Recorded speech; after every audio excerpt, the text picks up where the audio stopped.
यार स्पीकर पे म्यूजिक न लगा वो, मुझे तो ये खतरा पड़ गया। ओ यार आ जाओ, म्यूजिक को छोड़ो, एक और चीज दिखाता हूँ मजे की।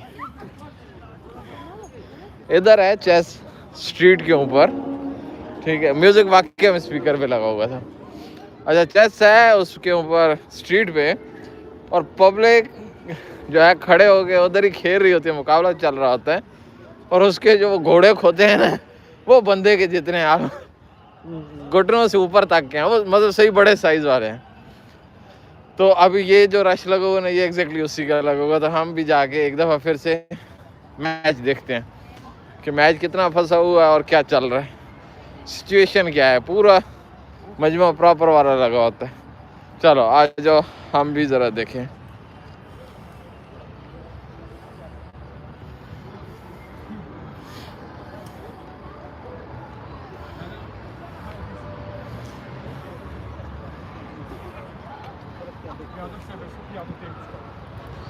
ये देखो,